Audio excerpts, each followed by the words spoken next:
a little bit about just how you came. I don't even know if I've heard this story, how you came to get connected with the Yale group. Because when I talk, I'll probably try to give a little bit of backstory. Most people in this group don't know a whole lot about what I've been doing. So while we're waiting on some of my doc students to come, I mean, if you wanted to, I mean, this is a very informal group. What you have is several of my doc students plus we have several master's programs. So we have some clinical mental health students that are either in their first or second year. And so I think they'll find the content very interesting, but they have no idea what I'm going to talk about today. Yeah, that's great. Well, I'm really happy to be in a context with folks from your field. It's nice to meet you all virtually. So the Life Worth Living Network started, I think it was probably in 2018 with a couple of workshops that emerged out of another grant that the Yale Center for Faith and Culture was conducting.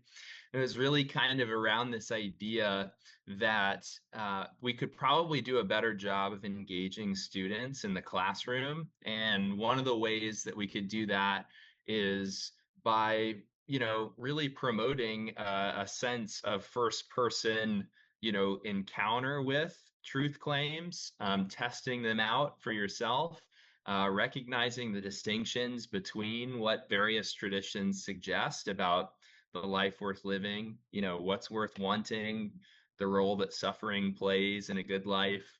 So I think many things that are actually like very relevant existential questions for folks, coming from like a clinical psych background, which is how Donnie and I actually kind of linked up and started working on this stuff. But I think one of the things that the Life Worth Living program is trying to do, in addition to promoting like a first person engagement with these questions, is also to cultivate communities of practice. And I mean, I think that probably just knowing Donnie and the way that, he works with others, a great example of what a community of practice looks like is what you're experiencing within this semester. It's a place where individuals can grow in a particular practice or a particular field, that creates a kind of like safe environment where you feel like you can respectfully, enter into a space and, disagree about things, reason about what a greater pursuit of excellence in your practice looks like. So really the Life Worth Living program is, a number of different things kind of combined. But I think what's most interesting and important is this like recognition that we have these fundamental needs to ask and answer these big questions about our life, that, your future patients, the folks that you work with in the future will have these questions. It's relevant to your field in the same way that it's relevant to the field of higher education. And what if the classroom were a place where, pluralistic dialogue didn't look like just acting like everyone believes the same thing, but instead did something that is more respectful, recognizing distinctions in particular beliefs, leaning into those, being able to ask and answer questions, across these lines of enduring difference. And, as a result, creating a really deep and rich community of practice that, operates not on the basis of everyone sharing the same beliefs or convictions, but on the basis of like a need for us to have spaces like this, for our well-being. I think also just for, uh, you know, like democratic well-being more broadly speaking too. So all that was really appealing to me, when Donnie expressed an interest in thinking about ways to expand beyond just what we're trying to do at the undergraduate level in higher education, but also think about how it could be relevant in clinical practice. I was really excited about that possibility, and it's been great to work with him. As you know, he's a lot of fun to be around and to work with. So I'm uh, glad to be here. Yeah, thanks, Garrett. That was awesome. And you set me up perfectly to kind of try to catch people up. So I have about 50 minutes just to kind of practice talking about something that Sally and I will eventually put into a short course that we're going to have. that takes kind of the life worth living ideas. And so last year we applied them to an undergraduate course, and that's what we were kind of commissioned to do by a small grant. And so at some point, if y'all want to hear more about what we did with that course, we've written a few articles and kind of can talk more about that. But what I was hoping to do today is actually use y'all in a way that's most helpful to me in my creative work. There's actually a few groups that I got to be a part of, and they were so generative. And part of what the group did is they just let people share an idea before it was anywhere close to ready. So it's kind of like on the front end, here's what I'm starting to think about, and you just put it out there the best you can. And so honestly, compared to like a polished talk, I haven't talked this through 10 times to kind of get it just the way I want. I'm treating, this is my lab, so I'm inviting y'all to kind of get to listen in on, like almost the struggle that I'm having with certain parts of putting a paper together. And I'll probably send a version of this paper to some of my close friends to see if they can help me out. And also, hey, on this section that I'm thinking more about, can you put me in touch with people that might be able to help me? Can you point me to what I ought to read? So I don't know why that ended up being so useful to me early career, but I would say those groups that gave that are what have felt most crucial if I had to pick one thing that kind of acculturated me to the field. And it turns out it's a little bit expensive to do that in person. So I think one of the things that's been in the back of my mind is how can we make it more scalable, that kind of generative feedback process that I got to be a part of? How do we make something like that more accessible? And honestly, my answer is, you can kind of do this whenever you want, right? So I invited Garrett to come, but I'll be able to take the audio recording and send it to several of my good friends. They weren't available during this time, but they'll probably listen to me kind of what I'm thinking about. So does that make sense? Does anybody have any questions about what I'm trying to do? All right, I'm gonna get to it. So I kind of have a clipboard with my notes of an overview. What I will tell you is I'm gonna skip some parts that I think are more skippable. So I'll let you know when I'm skipping, but it's like, okay, if I were given a talk on this and I had 90 minutes, I might go more into this, but I'm gonna kind of skip. I wanted to give y'all just a quick quiz at the beginning. And so I do work on intellectual humility. And I wanted to give you a couple of questions that I thought would kind of prime the pump a little bit. So Emerson is my 6-year-old son. And one of the questions of what we got a $6.6 million grant to study intellectual humility and how do you promote this in others. I thought an interesting question that might kind of prime the pump on applying humility to some of these topics is when I ask my son what his favorite color is, and he says his favorite color is red, is that more like a religious conviction that kind of cuts to the heart of who he is as a person? Or is it kind of like more like a preference? Like, oh, you have your favorite, I have my favorite. Do you have any thoughts on that? More of a preference? Yep. Yeah. Depends on the person. Yeah, it depends on the person. Really strong view. So it's not, honestly, it's not meant to be a trick question, but it will prime the pump a little bit. That's a little bit of the categories that I think sometimes with intellectual humility people are using is like some of our ideas might be more core and harder to be humble about, and then others we might just be okay with people thinking whatever they want to think. And so the other is just intended to spark your curiosity. So do y'all know what high beams on a car are used for? So what's the purpose of those? Yeah, so and you have a low beam, and then when would you use a high beam? Yep, so it can kind of help you see further, and so especially if you're driving in the middle of nowhere, you might turn your high beams on so you don't hit a deer, that kind of thing. When would you turn your high beams back down? Why's that? Yeah, and the other person can't see very well, right?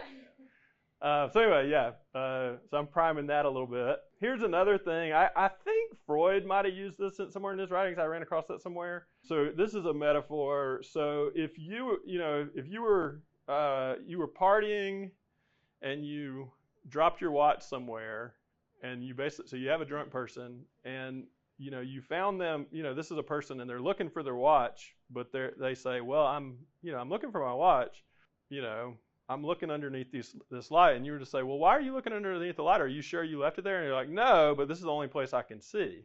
What's wrong with that? It might not be where it is, right? So anyway, I'm giving you all a couple analogies. This one I'll explain to you now. Part of me mid-career started to wonder if some of the methodologies that I was using to ask questions about how to do work in positive psychology, I wondered if I was fitting the research methods in a way that's similar to this. So it's like I can only look underneath the lamp, because that's what I do. So I'm only going to set up studies that fit well with what I can easily study. But what's the problem with that? Well, yeah, the methods may not fit, right? So I may have some fundamental problems with the methods that I'm using, where I actually might need to be open to other ways of thinking about it, or even other disciplines' perspectives on it, because the methods in my field may not actually allow me to speak to those issues. So this is where I'm going to skip ahead a little bit, but I think we currently have a variety of reasons I could give in the first 2 paragraphs of a paper of why, in particular, counseling psychologists and counselor educators, and I'm targeting this paper to a special issue in a counselor ed outlet. I think there are some good reasons why, although the powers that be, the people who have a lot of power over setting up structures around licensure and who can have jobs in what programs, the powers that be have good reason to kind of compete with each other. I actually think there are some good reasons where the way that training works, we need to emphasize interdisciplinary skills. And so, some are contextual, political polarization, loneliness, issues of burnout, internal divisions in some of these things. Some of them are just career-wise. If you want to get a grant, it's actually kind of hard to get a grant if you're only willing to work with people who are in your discipline. Turns out an easier way to solve big problems is to be willing to work with people in other disciplines and to bring those expertises together. So it's not training you to actually be an academic and to have a Research 1 position or really any kind of research career. And in terms of clinically, there's been a lot of changes to who will hire master's level clinicians. So for example, the VA and several other funding organizations, groups that have plenty of money to support mental health are actually very interested in funding master's level clinicians. So does it make sense, even if you happen to be in a position where, 30 years ago, you might have viewed yourself as in a privileged kind of profession, a psychologist, a clinical psychologist, ooh, that's good. Or a psychiatrist, ooh, that's even better. We kind of all know what the pecking order was supposed to be, but things have changed. The actual delivery, most of the work is actually going to happen with master's level clinicians in many of these settings. And in hospitals, there's an increasing interest in integrated primary care, which means that part of your treatment team would involve someone with mental health expertise and skill. So does it make sense for us to train really any of these people, psychiatrists, clinical psychologists, counseling psychologists, or counselors, and we can include social workers and any other master's level clinician, or I'm interested in collaboration with clergy. Is there anyone that we would say, no, you can't be part of helping? Not if our primary focus is addressing the mental health need. So that's kind of the part I'm not going to dwell on. This is the miracle question. So in a particular form of therapy, you're taught to not just focus on problems, but to focus on what would things look like if they were better. So in our training, I kind of applied this question to some things that we know don't work well about training. So one thing we know is that counselors and psychologists, after they graduate, don't keep getting better. And that's also true of physicians as well. So there's a plateau or even a decline in competence after people graduate. And somewhere around 10 years, there's kind of a peak of people having ethical complaints against their license. We know that there are disparities that exist in the average clinician's ability to serve clients from marginalized groups, and in particular racial minorities. So we know we have a problem with this.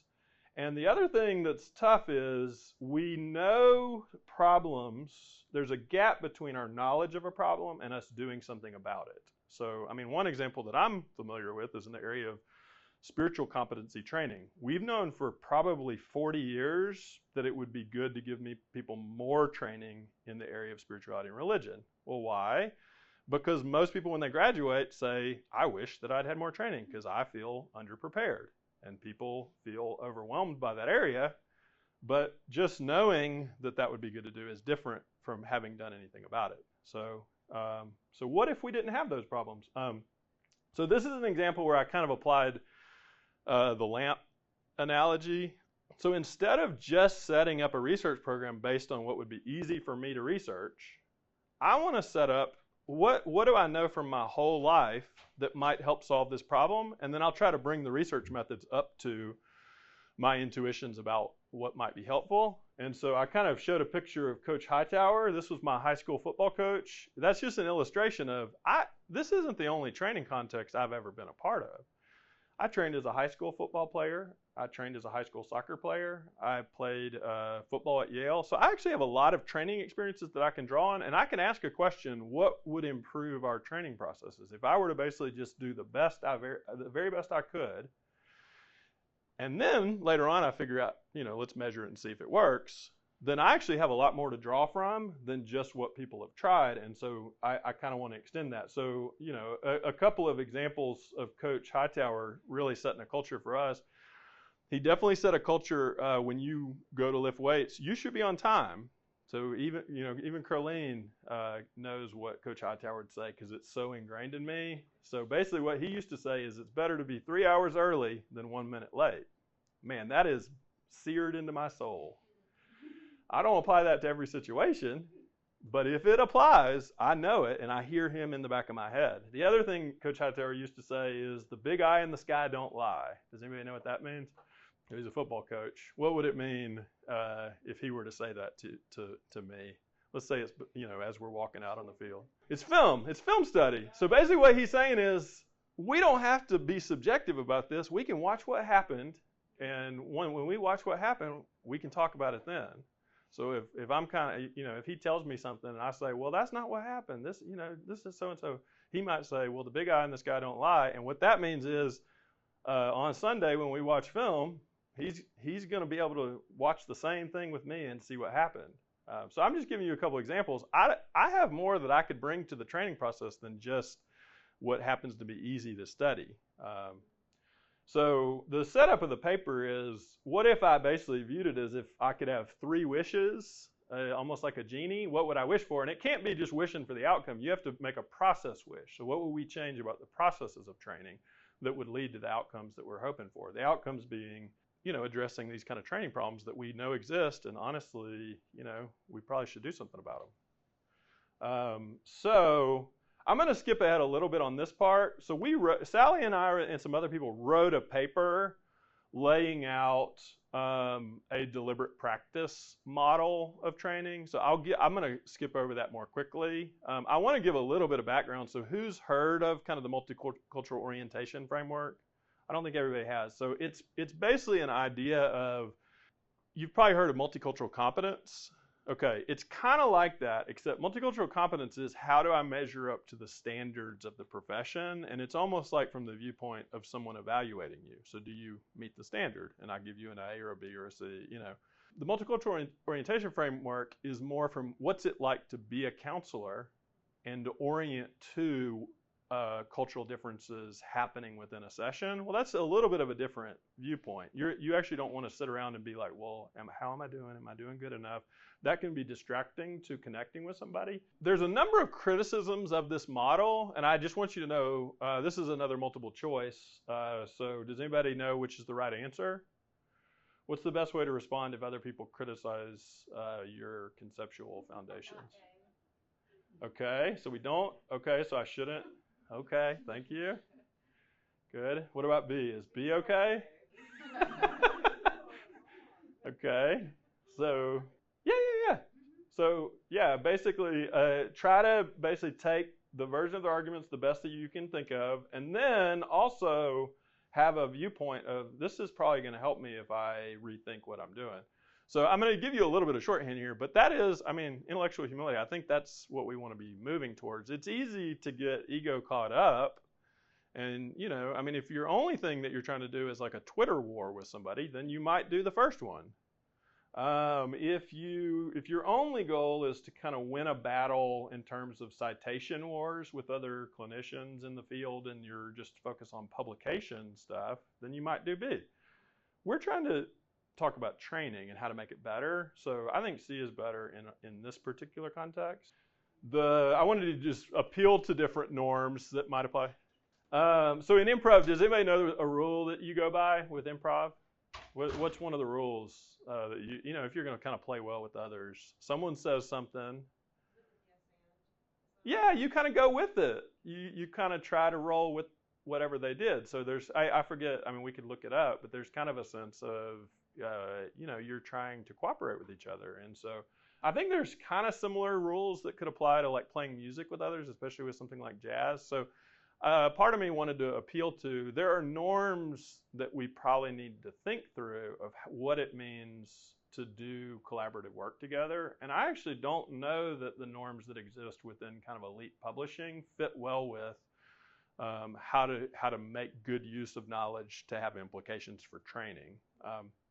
But a couple of papers that I would encourage y'all to read, and Sally and I, a lot of this content, we're going to use it in a Maymester course. At some point, we'll say more about this, and I kind of mentioned at the beginning. But we'll read this paper. I think one of the key questions, if I were to kind of take the Steelman version of this argument, is what it takes for you to apply humility in your clinical work. That's different than what it would take for you to apply humility in your role in other authority roles. So if I'm the program coordinator, MCO hasn't said a whole lot about what I'm supposed to do. If I am the department chair or the dean of the college or the president of the university, it doesn't say a lot about what I'm supposed to do. If I'm doing political advocacy, Capitol's down the street, it doesn't say a lot about what I'm supposed to do there. So in a certain way, just to talk about one role may not be enough in training. A lot of people immediately want a more integrated view of how their values affect their role as a counselor. And so we probably need some ways to talk about that. Sarah Moon and Steve Sandage had a paper on nuancing our discussion of humility. What if your identities as a clinician are different? Does that affect what humility looks like? Well, yeah, it does. In the most recent version of this book, the book that we wrote on cultural humility, we tried to kind of talk about that. But the bottom line is we hadn't spent enough time talking about how the context of who the clinician is may affect the expression of humility. And the reality is there may be certain times we've kind of talked about humility as though it's the primary virtue of MCO. I'm actually rethinking that. What if there are other virtues that are important in addition to humility that need to be balanced with humility? So to set that up, I kind of called this the hidden virtues task. So did any of y'all do like Where's Waldo when you were little? So I'm going to read you just kind of a description of the three constructs, and I want you to see if you can think of an implicit virtue. So if humility was the one that we put most focus on, what might have been implicit? Yeah, so cultural opportunity, a moment in therapy when a client's cultural naturally emerges and can be explored to better understand their experiences or concerns. Can you think of an implicit virtue that might be hidden within that language? Curiosity. Bravery. Good. Anything else? Good judgment. Yep. So kind of a wisdom, practical wisdom. Philosophers call that phronesis. Anything else? Vulnerability and kind of the courage to express vulnerability. In particular, I was honing in on the opportunity language. So what does opportunity imply? Something good could happen. Mindfulness? Yeah, I think there's an attunement. I mean, there's actually quite a bit. All of these answers are potentially right. One that I thought of that there's been quite a bit of writing on humility working together with it is hope. So in order to notice that there's a cultural opportunity, you basically have to realize that this could turn into something good, right? So that's hidden within that. That's kind of like Where's Waldo? Comfort, your ability to be at ease and fully present. So this is kind of like you're attending to what's happening in the process between you and the client. This one is you're attending to your own inner flow of thoughts and feelings. what's the virtue that might be relevant to being able to kind of sit with your own feelings, including potentially things that would be uncomfortable? Good. What else? I mean, there's not a right or wrong answer. Yeah. Temperance. Yep. Earlier, one of y'all said something like courage. That's one that stood out to me as well. So, do you have the courage to kind of sit with things that are scary within yourself? Yep. Good. So, y'all see, like, I actually think some of the critiques of MCO, one way to handle them is to actually argue that humility isn't the only relevant virtue within MCO. And it actually takes good judgment, which is actually what Elise Joy argued, is wisdom is needed to properly discern the right balance of different virtues. Humility, so we kind of talked about this one. I'm not going to dwell a lot. So wish one is, I wish that we would take what we know works from training in the area of expertise development. So I'm not going to spend a lot of time on this, but this book is great. It applies expertise development to things like music or chess, and there's a lot we know, and then he actually has a section on what do we do in an area where we don't have clear definition of when you're getting better, which is kind of part of what's hard about psychotherapy. And he gives an example of pilot training. Do y'all remember Top Gun? Anybody see Top Gun? There's a point where part of the training process is, you know, they show them, they go out and do kind of a dog fight, like the planes fight each other, and it's pretend, but it's also dangerous because you're flying planes. And there's a point where they're basically watching film, Big on This Guy Don't Lie, and they're talking about, what were you doing there?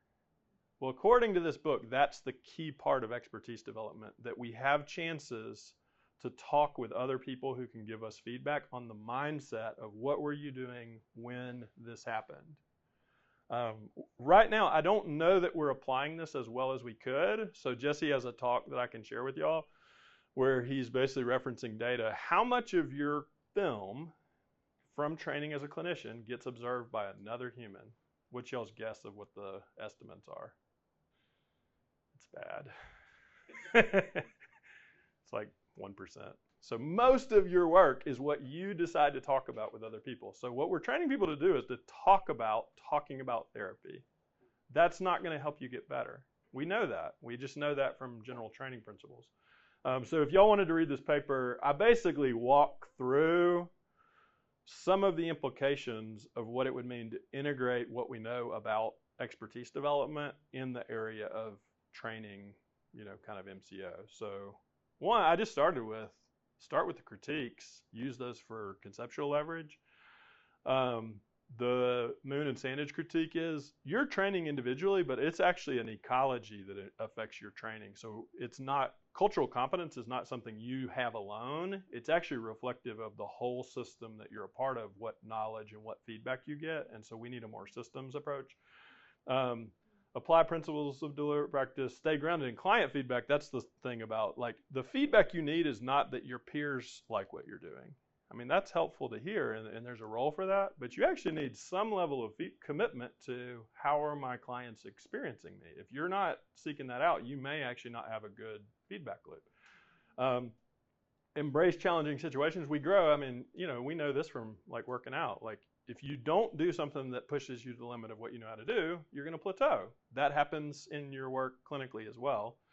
And then there's a commitment to therapist formation. Emotional maturity is not something you're going to have after a half of hour of training. So the average amount of training that you would get in our department just in the classroom is about half a day for spirituality and religion in a master's program. We can do better than that.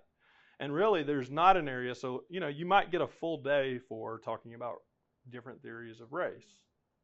That's not enough. You need really a longer term understanding of what it means to grow a type of emotional and cultural maturity. It really takes a commitment to a longer term process. And then we need, I think we need to integrate a framing that ties in with ethical reasoning. Partially, we all have to do ethical training. Most states, many states require ethics training. I think one way to kind of ensure that we align with it where there's more structural incentive is to align with ethics training. So our approach needs to take all of what we could know works and not just what's easy to do. Like when it comes to doing studies on humility, it's easier to do certain things. When it comes to training and getting, say, how do we get better? There's some things that are just easier to do. We're not going to get better unless we do some of the harder things. So like, for example, getting regular feedback from your clients, that's harder to do. But you probably won't get better unless you do some of the things that we just know from expertise development help you get better. So here's an example, even within our attempts to kind of apply this, the initial skill practice is 30-second to 2-minute videos where you kind of take tricky situations. What I want to say is that's a good start. That's easy to do. But that's not the hardest thing about doing clinical work. What's harder is to develop a longer-term relationship with people. There's a whole set of things that are harder. So we actually need to extend this theory not just to what's easy to practice and get a research study published on, but we actually need to apply it to more complicated skills that might take longer to get feedback on. Well, how do you do that? I'm not sure. I can't do everything in one talk. But the current application of deliberate practice isn't enough to fully benefit from what we know. So I'll send you all the papers that Sally and I and some other people wrote. Okay, I have a second wish. So my second wish is that we get into interdisciplinary teams to train. So why would I waste one of my wishes on this? Do y'all have any guesses, by the way? Why would I waste a wish on that we shouldn't just train by ourselves? Like in our own little, I don't think it's a waste. Well, no. Well, yeah, but so why is it not a waste? Yeah, that's what I'm saying. I mean, it's okay. I'm giving you all the time to think. Different perspectives might give you a more robust. Yeah, and how would you know when you're basically in a bubble? Yeah, I think that's actually the biggest one for me. And like, this is where I feel a little bit ahead of what I know how to make like a, fancy paper argument for. I just have experienced it. So there's a group, a peer consultation group that Aaron and Jamie and some other people were in, where we basically just kind of stumbled on a process of they wanted to learn more about spiritual abuse and trauma, and they weren't getting everything that they needed in the department, and they brought it into supervision, and supervisors were a little nervous about dealing with the questions they had, and they're like, I need more support, like I'm running into this stuff clinically. And so we just kind of outside of class regularly met and just talked about, hey, what do I do? That was one of my favorite training experiences ever. I have been talking about it for almost 10 years now. I'm like, that was cool. Why don't we do more of that? It was non-evaluative, and so it created a certain safety to just talk about, hey, I don't really know what to do here. Actually, the group at Yale was similar for me. So I met a number of people on the Joy Project that were early career, and I was early career. And we were talking about similar things of like, there's some parts of being in our profession and kind of, what are you supposed to do that may not align with bigger dreams of what should I be doing with my career. And so if you spend too much of your early career phase with a huge gap between what do I think I should do, like where's my heart, and what do I have to do, if you can't bridge that gap, it's a good way to get burned out, I think. And so I met other people, and it was really encouraging to kind of get to meet other people who were in a very different training context, but had a similar desire to kind of connect the dots. And then, I think actually what Jackson said is one of my biggest reasons. I'm thinking about intellectual humility. You're very vulnerable if you get trained within a training context that says quantitative methods are the best. Everybody else who doesn't do what you're doing is, not good. It's kind of like high school football. Like I'm using my own analogies for my own life. It seemed like that was the whole world when I was in high school. But then I got to college and it didn't matter at all. So there's some elements of you can get trained in certain contexts they matter for a period of time, and I'm not derogating them. There's some benefit to kind of a loyalty to your professional training.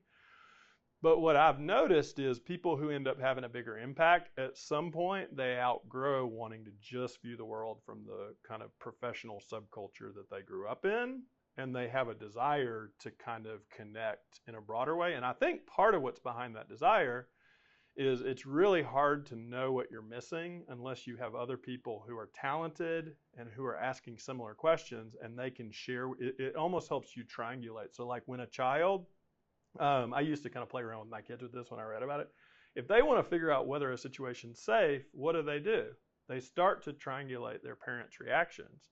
So I used to kind of mess with Emerson, and I had a cup, and I'd be like, I'd act all scared, and I would try to give him like kind of false feedback of that there was danger.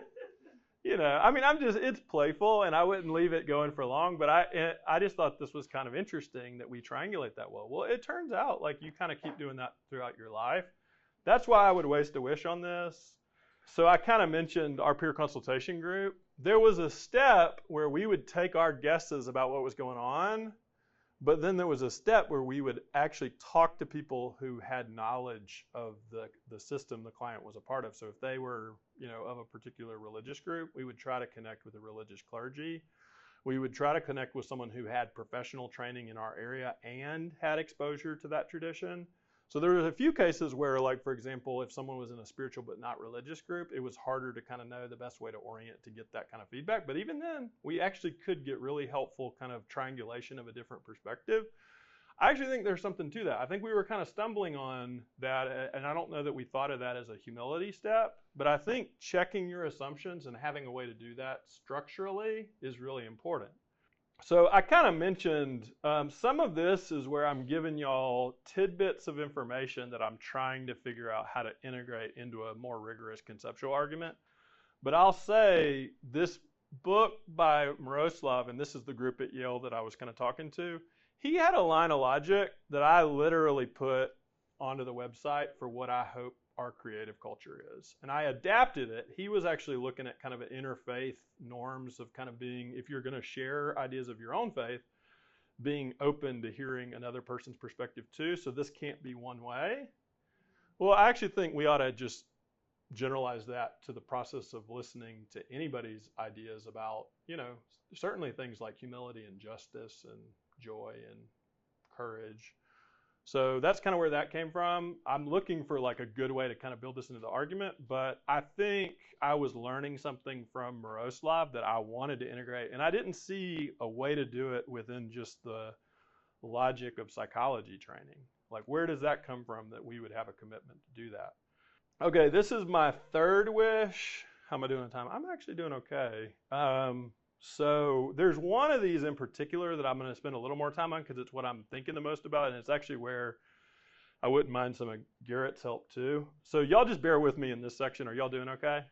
So here's a big picture idea. John Gottman has an intervention with couples where he says when there's gridlocked conflict, one of the things he tries to do is frame it as there might be hidden dreams that are underneath this conflict. And so part of my intuition here is there's something bigger that's happening. How do we train people to basically view cultural opportunities and to engage those effectively? I actually think one of the things that can go wrong is it's not guaranteed that dreams will help you get along with people. Because what if your dream for what would be good doesn't align with somebody else's? I mean, elections are a good example of this. Your dream of what would be good for the country may not align with somebody else's. You can actually get in quite a bit of conflict if you have different dreams and the way that you approach trying to get your dream done is violent to another person's dreams, right? So hopefully I don't have to say too much more about how having different dreams doesn't guarantee that we all get along. Where I wanted to go, and I'm tapping a few people even within the department. So Jane Myers trained a number of the counselors within this department. She had a model that used to place spirituality at the center of her wellness model. And then it didn't work out with the factor analysis. There's probably some good reasons to not say that every person is spiritual. So I don't know all the reasons that she kind of pivoted, but eventually I think this is based on Adler, and I want to read more about Adler's perspective. But she ended up saying something like there's an individual, indivisible self. But what I'm tempted to argue, this is loose, but I'm tempted to say, yeah, I don't think we're all spiritual or religious, but I do think we all have a core kind of, right now, if you made me pick a name, like an ethical normative core, that is essentially like if I were to ask you, what are your dreams for your life? Or I were to ask you, what's right and wrong, or, for example, why is it wrong for people who are strong to just take what they want from people who are weak? I think the answer ends up tapping something that's core to you as a human. So anyway, that's a kind of an open question. So how do I argue for something like that? Probably a philosopher has argued for something like that. I don't want the most technical metaphysical argument. I actually need something that will be intuitive for counselors to understand that this is important. But I think something like acknowledging that we have something core to what it means to be a counselor, and our discipline of psychology can't totally tell us what we should do. Like really that issue of like, what kind of person should we be? Or what kind of person do you want to be? I'm not sure that anything in the process of just observational science can answer that question. I think we're now doing something that philosophers and theologians have been doing for a longer time. And I think it's actually more of a basic human question. So our discipline doesn't give us any special privilege to kind of declare knowledge, even for ourselves and certainly for other people. So I think we almost get into a category of, post-colonial critiques of psychology, or you get into a category of epistemic trespassing, taking, hey, I'm good at one thing. Just because you're trained as a physician doesn't mean you're trained as a psychologist, right? I mean, yeah, physicians are at the top of the pecking order, but they actually have some areas of expertise where they don't have the best knowledge, right?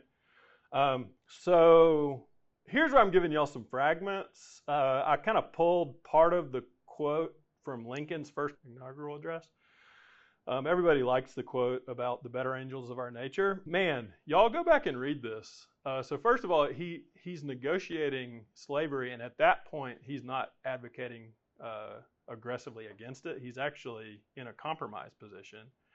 But he has a little bit of logic in here that I found pretty interesting just for what I'm trying to do. He basically says that with couples, they can get divorced, but in a society, you can't actually. We actually do live with each other. You could have a civil war, and we did. But after you suffer serious loss, you still have to come back somehow and decide, some sort of grounds for relating with each other. So I think this is kind of a core question, and I think there's an issue of what's the level of loss that you have to endure before you invest heavily in a team building mindset. Sorry if I'm getting a little serious on y'all. There's a talk by Joel Wong that I would encourage y'all to listen to if you wanted to kind of help me think this through. But some of the flippant logic that he does is a lot of the focus in cultural training is around how to avoid doing things that would be offensive. He flips the logic and says, what does it mean to build trust? What does it mean to do good for another person? What does it mean that the good that you do be given not in an arbitrary way or not in a way that's biased, but in a way that would help us have a more just society? Well, I think that's a good positive psych question. There's a podcast that I listen to that has, so if y'all wanted to just kind of engage some of the things that I'm thinking about, there's a section at the end of this. This is very Christian leader focused, but he basically talks about a personal experience of during kind of disillusionment after COVID, asking in prayer, what do I do with the cynicism I'm feeling? And in prayer, he had an experience of, this is a Christian, hearing the Holy Spirit say, when you feel discouraged, when you feel cynicism, I want you to dream. And I just found that really powerful. I thought back to, and it's not a kind of dreaming where it's unrealistic. It's like there's a creative work of when you feel discouragement, that as a team, we have to be the kind of culture that when you feel discouraged, you don't just stop with that, but you do creative work to imagine a better world, and you commit to engaging that. Miroslav actually has an excellent book that I just finished that is probably one of my favorite humility books so far. Garrett, have you read this?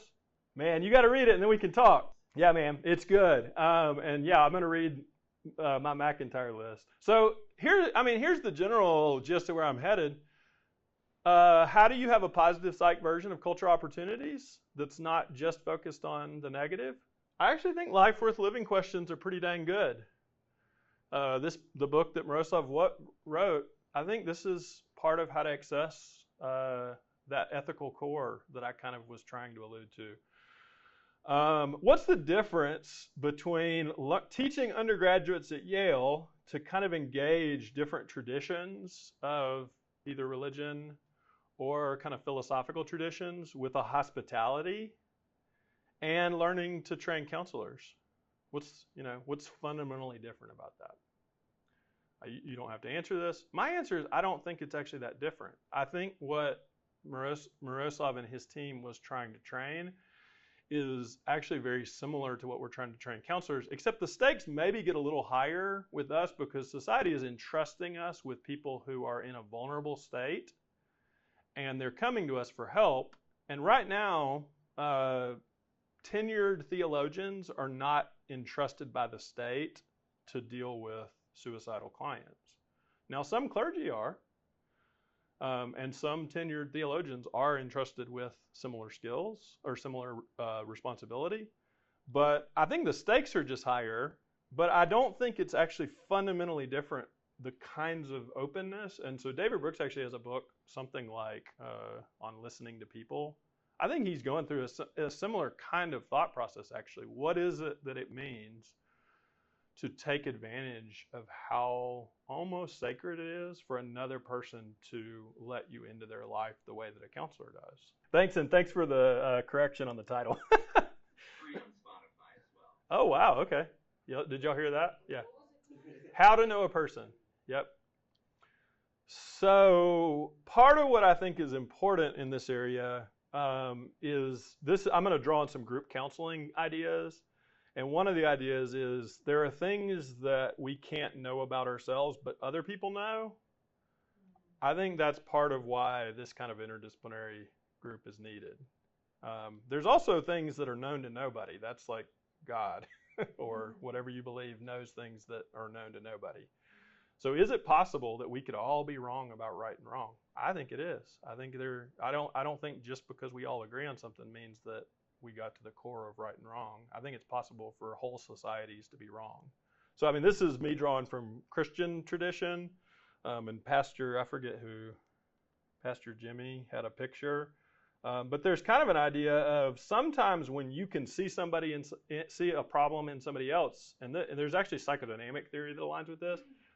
There's a hint that this actually might be wrong with you too, just by the fact that you can notice it in others. So Garrett, one of the ways I thought we could kind of just help people start to get intuitions about this is to pick on theology. So probably psychology is fine, right? But theology has cultural professional problems. So if you want to hear a good articulation of those kind of problems, Willie Jennings has an awesome book where he articulates what the problems are with a type of cultural arrogance that can happen when you honor only certain ways of thinking. He's got a good talk I've got on this slide. My suggestion is that if we can see that in theology, it also means that it could exist in us. It's in the Johari window. So how would I try to start to make a case that we have this problem? There's a couple of really good books. Davidson Hunter's Science and the Good, I think he does the best job of just kind of explaining how the science of positive psychology doesn't do a good job with normative issues of right and wrong. Wolterstorff is a philosopher of religion. Even if you're not interested in religion, it's a very short book. If you read his argument, I think you would actually agree with me that psychology isn't guaranteed to basically not have the problems that Willie Jennings talked about in theology. I have a chapter in the Handbook of Counseling Psych that I just submitted where I'm basically saying that our research does a good job of helping us answer, does an intervention work? Does it generalize to different groups? But then there's a whole set of critiques, 3, 4, and 5, that keep coming up. And I'm honestly saying I think they're interdisciplinary critiques and we won't solve them. So when we say, Sally, why don't you take my white male definition of humility and just base your whole life on it? That's not exactly something we can solve using psychological science. We're actually starting to get into more of a philosophical kind of problem. And so in order to kind of do better work in these areas, which we happen to be, our lab's getting funding to do work in these areas, we actually are going to have to learn from other disciplines even to kind of, start to have a sense of how we're making mistakes. So this is kind of getting more technical, but if you had been tracking this for 20 years, you would see that there's always a paper on the dark side of humility, the dark side of forgiveness, and part of it has to do with an interdisciplinary problem. And basically, I know I only have a couple of minutes, so I'll land the plane, and I might, what I might do is I might take a little bit of time another week to lay out especially one of these sections. So I'll just set up what is going to happen next. So the next set of norms that I'm going to describe is when I used to teach group counseling, I would have people read Yalom, and I would have them read another book by Jacobs. Yalom was coming from a psychodynamic perspective, and so it's one of the most popular ways to teach people to do group counseling. And he assumed that groups would go through a progression. You're connecting with each other, there's a honeymoon phase, and then there's a storming phase. The honeymoon's over, and you have to get through that before the group kind of gets to doing what it should be doing. The other perspective that I would teach is actually that's partially happening because the leader is not doing a good job.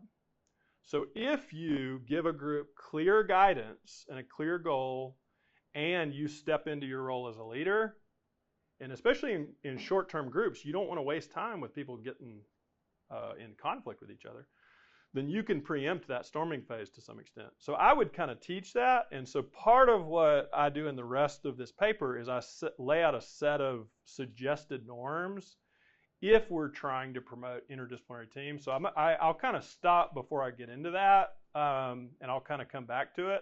But I'm going to basically make a case that I think we can train people to work in interdisciplinary teams, but I think there needs to actually be good leadership. So the leader has to define what they're wanting to do, and they have to set up norms that are consistent with the kind of group that they're doing. And just as a general teaser, I don't think you all have to have the same goal for an interdisciplinary team group. So to kind of tease what the different goals could be, you could have a group where you want people who share similar views to heal from prior experiences of hurt. You could have a goal of having more solidarity from people who have similar views than you. And that would be like me going to, as a Christian, talk with other Christians about what it's like to be a psychologist. You could also have a goal of seeking and understanding more people's perspectives and kind of tolerating the anxiety that comes up when you expose yourself to different worldviews. That's actually what most multicultural groups, I think, in our field are trying to do. The fourth, which I want to say is actually closer to building interdisciplinary teams, is what I call a bridging goal, an ambassador mode. So you may, at some point in your career, I've been in this field for over 20 years. I think that all of those other spaces have been helpful for me, but there's a set of problems where if leaders don't come together and anticipate future problems that could happen that involve the escalation of conflict, if no one does that, then what will happen is we'll get to a problem and we'll reach an impasse, and then we could have serious escalation of cultural conflict. But what if leaders anticipate that and they build trusting relationships with each other? That's why ultimately I think we need to train our leaders to do this kind of thing, because we're going to one day run into problems where we don't want to get into zero-sum kinds of conflict where if you get your dream, I lose my dream. We actually need to teach people to do something like what a couples counselor does and help a group of people. You saw Lincoln. We don't have the option to decide we're going to get a divorce. I mean, I guess you could have a split. You really could, but you still are in neighboring countries. So anyway, I'll end with that.